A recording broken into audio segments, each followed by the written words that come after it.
What's good, planet Earth? My name is Tony Madness, back with another installment of Forgotten Gems, where we run back music that may have been lost over the course of time, but definitely deserves a revisit. I'm here broadcasting from the city beautiful, lovely Orlando, Florida, where tourists bring their entire families for the summer, but it storms the entire time. Got 'em. Yo, before we get started, I'd like to shout out everybody that subscribed to the channel and left comments on the videos. I really appreciate y'all, thank you. And don't forget to pass these to any hip-hop heads or rap enthusiasts that you may know that you think might enjoy these videos. Today's Forgotten Gem comes to us from someone who made their debut on Mug's Soul Assassins Volume 1 and has very close ties to the biggest clan in hip-hop. You had to know we were getting into something Wu related at some point. And today we got lot of Darkman's Heist of the Century. I know you remember this one. Definitely one of the lesser known and better Wu affiliate releases that deserves way more attention than what it got initially. This was one of my favorite Wu releases. Yo, I used to ride around to this album, go pick up my man Emilio and just thug it on the town.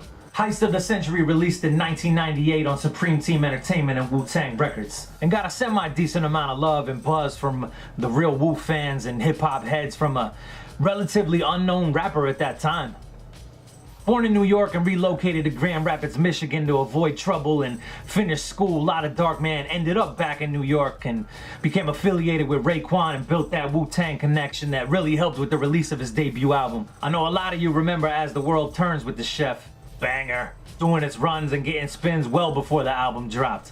I mean, yo, a lot of Darkman sounds mad young on that joint. On the production side of things, the lineup on this album is ridiculous. What? The majority of the production on this album is handled by 6 July, but you got your in-house Wu producers, the RZA, duh, and Fourth Disciple, duh again, Havoc and Mobb Deep on 2 beats, and Muggs on the title track. Fire lineup! And the guest appearances on this album are just as ridiculous. You got Ghostface, Raekwon, Killer Army's Killer Sin, You God, 12 O'Clock, Takitha, singing, and Havoc even makes a rapping appearance over one of his own beats. From the jump, Heist of the Century aims to have that original Wu feel with the kung fu samples and dusty choppy drums, and it does a great job of nailing that down. You know exactly what you're in for as soon as this album starts. On the lyrics side, La really leans into the street braggadocio rap style, which is one of my go-tos always. You know I love that type of shit. A lot of the wordplay and slanguage is very reminiscent of the Wu-Tang brand. Wu-Tang! And La Traficante's unique voice really separates him from the rest of the rappers at that time. You know what I'm saying?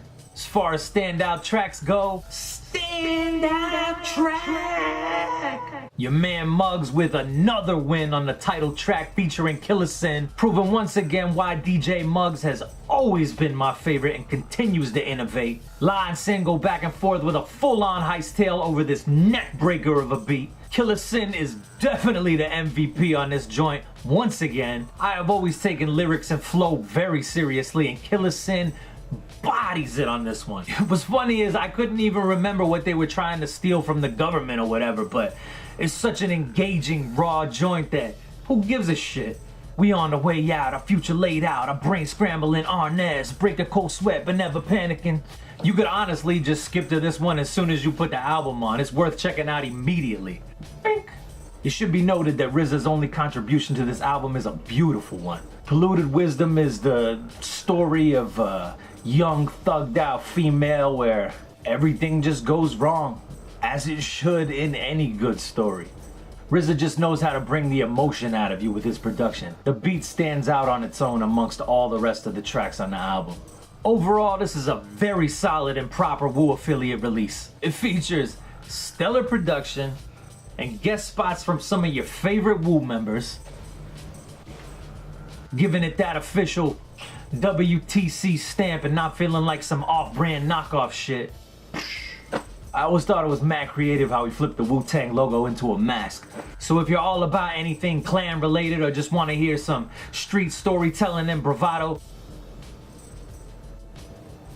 pick this album up. You won't be disappointed. So where's Live now? Aside from being Willie the Kid's older brother, who's also ill. A lot of Darkman has actually put out a ton of mixtapes and albums since his debut release, and still guest spots on his brother's material as well. And more importantly, my man is still dope. So go check out all of his releases and show him some love. But for now, pull that stocking down over your face and put on a lot of Darkman's debut album, Heist of the Century.